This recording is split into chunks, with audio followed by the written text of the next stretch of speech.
Rise and shine, mga ka-RSP, narito na po ang gabay, patnubay, paalala, at prediksyon ni Master Hans Kua ngayong Happy Friday!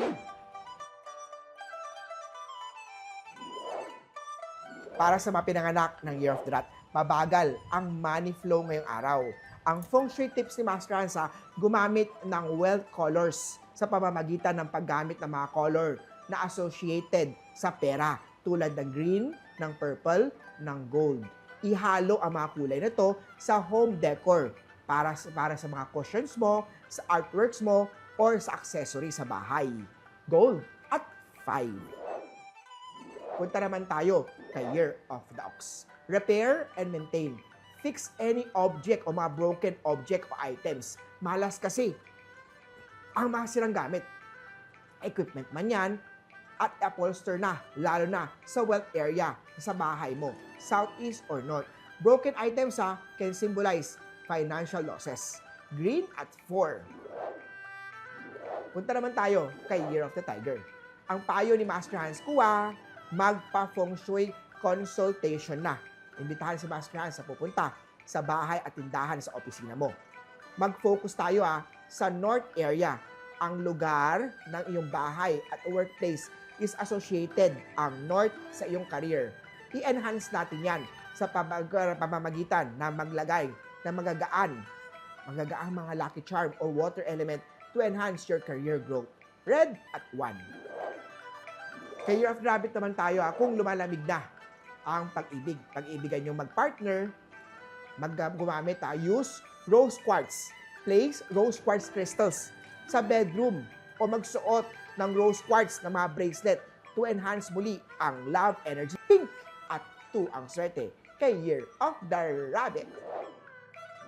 Punta naman tayo kay Year of the Dragon. Minsan, mas mabuting magpahinga muna kaysa ipilit ang isang relasyon na hindi ka na masaya.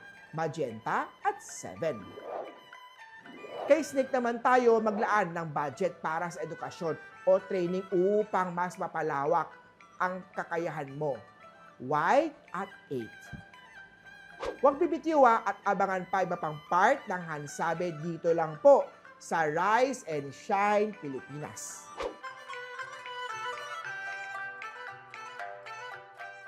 Rise and Shine, mga ka-RSP, eto na po ang gabay patnubay palala mula kay Master Hans Kua.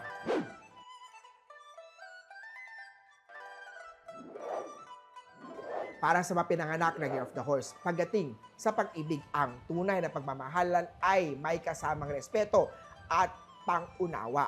Sa usapang pera naman, maging wais sa paggastos at laging magtatabi para sa emergency fund.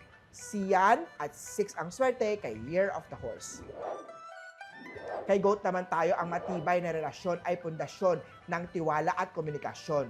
Huwag magpadalos-dalos sa mga binibitawang salita. Brown at 5. Kay Year of the Monkey naman, nagmomoblema ka na ba sa pera? Gumamit ng wealth symbol tulad ng gold coin, wealth vase, o mga wealth bowl. Place this item sa southeast area. Makakatulong ito umakit ng financial stability sa buhay at negosyo. Blue at 9 ang swerte kay Year of the Monkey. Punta naman tayo kay Year of the Rooster. Alagaan ang relasyon. Ang pagiging bukas sa isa't isa ay nagpapalakas ng samahan ng pagkakaparehas nyo o ng iyong pagpartner. Orange at 3. Punta naman tayo kay Year of the Dog. Garden and landscape or outdoor feng shui tips ni Master Hans Kua. Ang arrangement sa garden at outdoor spaces ay makakatulong mag-enhance ng flow ng chi o ng ating vitality energy. Red at 3 ang swerte kay Doggy. At kay last naman tayo kay Year of the Pig, slow but never steady ang income. Ang cures and enhancement sa iyong kailangan tulad ng mga mirrors, mga crystals, mga water feature at iba pang elements to correct imbalances. Ang charms at mga amulets ay magagamit na cures sa mga malas at negative energy. Raset at 8 ang swerte kay Year of the Piggy. Muli po, ito po yung mga gabay, patnubay, palala at prediksyon lamang ni Master Hans Kua. Nasa iyong mga kamay pa rin sa lalay ang iyong tagumpay. Kaya always be positive at i-claim ang mga swerte, mga ka-RSP.